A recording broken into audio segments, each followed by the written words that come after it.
Scanlan was an Irishman. He was born in Thurles, Ireland in 1843. This was during the potato famine, and when he was preparing for the priesthood, he went to a seminary called All Hallows College. That seminary had been founded with the idea of sending Irish priests all out around the world to follow this Irish diaspora, this scattering of Irish people who were starving to death in Ireland as a result of the potato famine. And many, if not most of them, of course, came to the United States. And so he was ordained to the priesthood in 1868, as I recall, and set out immediately for America. The Transcontinental Railroad, of course, was in the process of being built at that time, but he was in such a hurry to get to California that he went down to the Caribbean and crossed Central America across Nicaragua and took a ship on up the coast to San Francisco. So then he was assigned to a parish briefly, I think in Petaluma, California, and then was very quickly assigned to the mining town of Pioche, Nevada, which was one of the roughest mining towns in the West. And he served there for a while, and what happened in Silver Reef was it's not that far from Pioche, and so when that big silver strike happened, a lot of those miners from Pioche moved down to Silver Reef and went to work there in those mines. So Bishop Scanlan knew a lot of those people. It was his old parish of St. Lawrence in Pioche kind of transferred down to Silver Reef, so he was well acquainted with many of those people.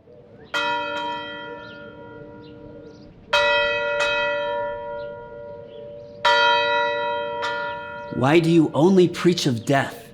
It's all damnation and judgment and hell? Why don't you preach hope or heaven? I do not set out to preach lightly.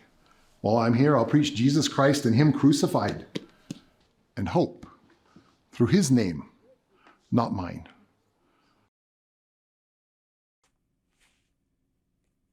Join me this afternoon, and I'll be happy to preach what you will be willing to understand.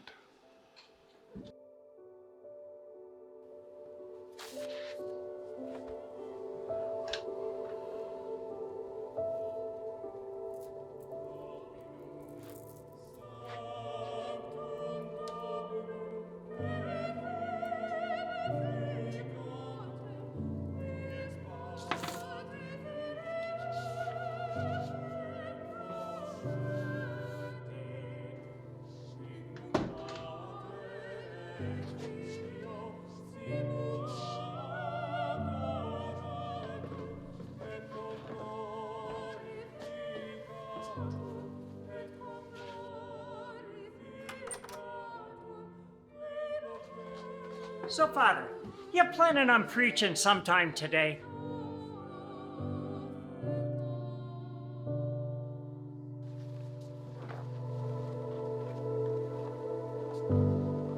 Those mines at Silver Reef really began thriving. There was this influx of miners, as I indicated, largely from Pioche, and many of them, of course, were Catholics. And so he felt an obligation to provide some kind of pastoral care for them. You know, it was a long ways from Salt Lake, and that's not the kind of thing you can just do at the drop of a hat. It takes a lot of planning and logistics, and presumably there probably weren't very many priests who wanted to go down there to what was essentially the ends of the earth to minister at this isolated mining camp. So it was a pretty arduous undertaking.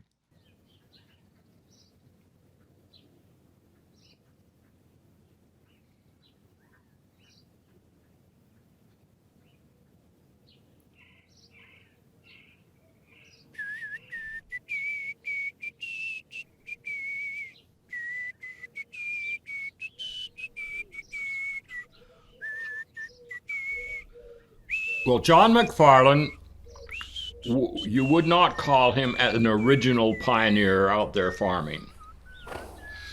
He came down and brought with him some skills, and particularly they were the skill of doing surveys.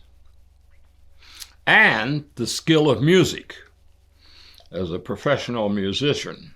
And it's a Christmas carol that is famous well beyond the Utah borders, far, far away on Judea's plains. And the place where he did the surveying was Silver Reef. All kinds of mining offers were going on over there. And so he spent many days each week at Silver Reef. The story is that he and Macfarlane would stay in the same hotel. And then over meals, they discovered that they had a mutual love for choral music.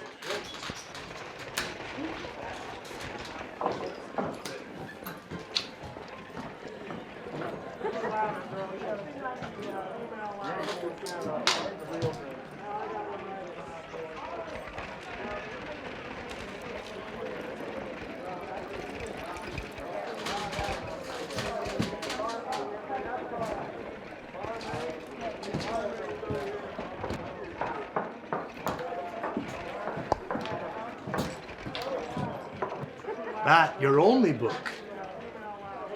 Not my only book, but the only book I need. The name's Macfarlane. May I join you? You must be the priest, Father Scanlan. Father Scanlan. But what brings you to Silver Reef? I was summoned here by some old friends, but I believe for a divine purpose. What purpose is that, Father? Silver Reef needs a school, a hospital. It needs a church. I intend to bring it just that. What about you, Mr. Macfarlane? Please, call me John. I'm here surveying, trying to get a road through town. A road through town would be a noble cause. Not as noble as building a church, I imagine. I assume that's priority number one, or should be. We cannot get where we need to be without roads. You a religious man, Mr. Macfarlane. I'd like to think I am. And we just couldn't get it off the ground.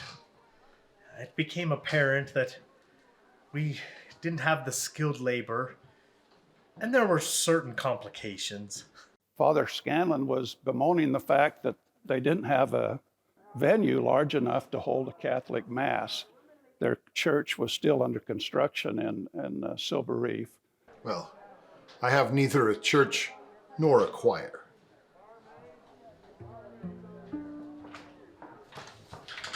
Father, I have a choir. And I am certain I have a chapel. Now, I would need to speak to some of the higher-ups in my congregation to get the horse pulling the cart, but I see no reason why you couldn't perform a mass. I don't know what to say.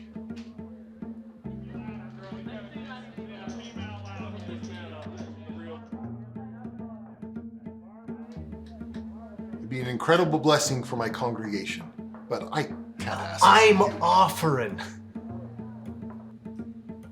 What do you say, Father? And I'll take it to my congregation. Thank you, John. Originally, the local bishop was asked about whether that would be possible and said, no, that wasn't possible. But John Macfarlane was good friends with Erastus Snow, and he, on behalf of Father Scanlan, asked the Apostle Erastus Snow if the tabernacle could be used for a Catholic high mass. He instantly agreed and even hosted Father Scanlan at the big house, which is just north of here a block, where Erastus Snow resided, and invited him to come there and be his guest during the time the Mass was held. And he instructed John Macfarlane to teach the state choir all of the music that would be necessary for the Catholic Mass. So the choir worked for some 2 weeks to learn all of this. You can appreciate this would be much different from their normal list of hymns that they would prepare. And I think he had 17 members in the choir initially, and there are 72 seats in the choir. My speculation, and I want to be very upfront in identifying it just as speculation, is that Macfarlane wanted Scanlan to come to St. George and teach this Catholic liturgical music to his choir, because they would not be exposed to that from any other source. And of course, as you know, there's a long tradition of Catholic liturgical music. Mozart and Beethoven, and especially Bach, wrote music for Catholic Mass. And so this would, I think, be a good exposure for his choir.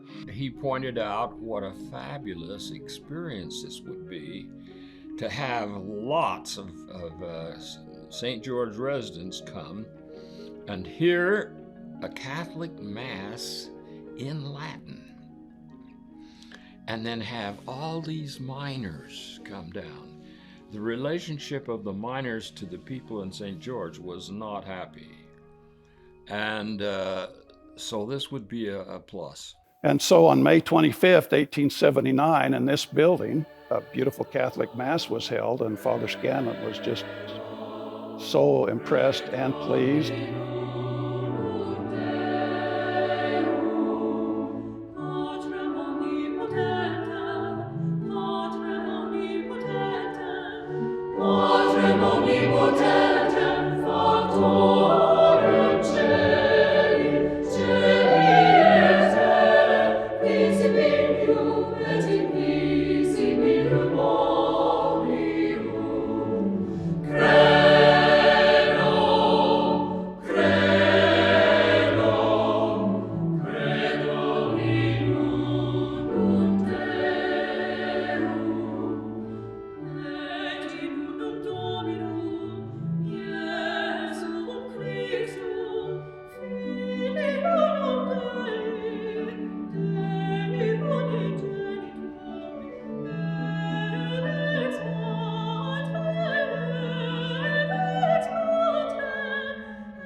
Thank you. God bless.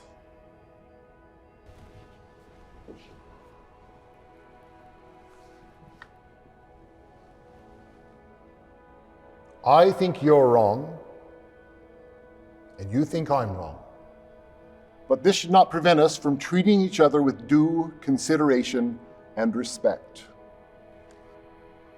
In the Holy Bible, in St. John, chapter 4, verse 23, it says, "But the hour cometh, and now is, when the true worshipers shall worship the Father in spirit and truth. For the Father seeketh such to worship him." We are all gathered here today, seeking to worship the Father. We seek him in spirit and truth. And I just thought that message is every bit as applicable today in so many different ways, and what insights Father Scanlan had. So as far as I know, this is the only LDS tabernacle that's had a Catholic Mass. An addition or addendum to the story, in 2015, I received an email from a stake president in Italy who told me a story about a brother there who had had some contact with the missionaries some years before in Salerno, didn't join the church, but was interested in the people, in the Mormon people, ended up purchasing a book about the Mormons. I think it was called, in fact, Meet the Mormons. And in that book was told the story of Catholic Mass being held in the St. George Tabernacle. He was so impressed with the kindness that the people of the LDS Church had offered his people, his Catholic brothers and sisters. He reached out and to a small branch of the church near Salerno, about 40 kilometers away, and offered to play the organ for their services on Sunday. Now, he played for the Catholics on Sunday as well, so he had to get permission from the Catholic father there to play for the Catholics in the afternoon, and then he played for the little branch. On Sunday morning, he played the organ. And the stake president had been visiting the branch and asked this brother about it, and just became so intrigued with this story. And this effort led to cooperation between the Catholics and the members of the LDS Church in this part of Italy. They performed concerts together each year and had a Christmas celebration together each year.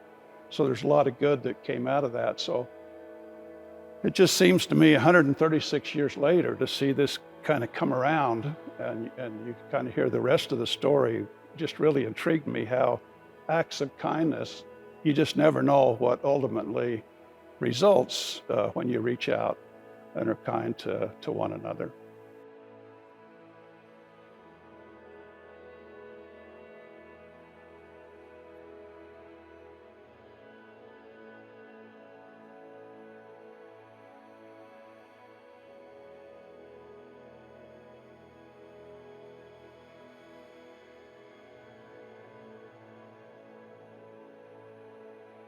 For us Utah Catholics, he's our founding father. He's our hero. And he's buried in the Cathedral of the Madeleine. So when we go to Mass there, our great founder is going to Mass right along with us, and that just makes us feel great.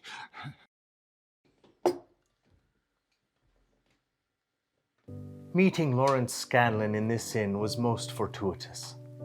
His immediate and immense desire to provide for his congregation resonated in me a desire to grow our community. Father Scanlan loved. He loved truly and honestly.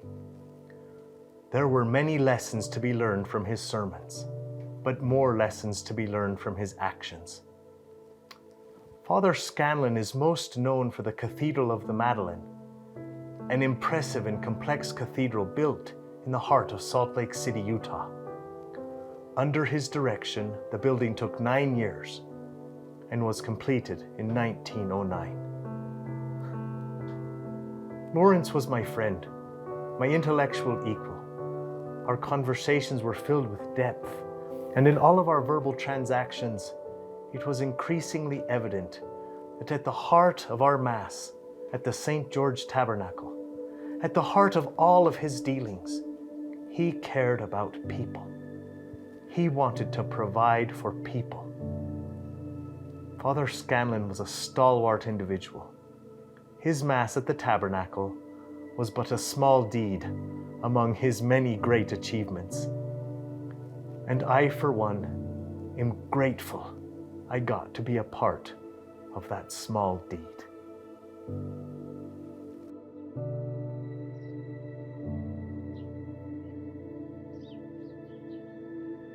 John Macfarlane was instrumental in allowing me to preach my sermon to my congregation and in allowing them a place to listen, to hear the hymns of God. John was best known for his composition Far, Far Away on Judea's Plains. That Christmas carol became globally known, and even nearly 150 years into the future, people from all over the world will continue to sing it. His legacy was far greater than any of his compositions. He laid the foundation for community and religious growth among the early settlers of southern Utah. Even today, in your time, it will be said of our Mass in the Tabernacle that it was a little seed that opened the door to so many possibilities. For me personally, John Macfarlane was my neighbor and my friend. Our friendship impacted me throughout my life, as I hope it did for him. He was more than a composer, a surveyor, an iron worker, my friend. He was all these things and so much more.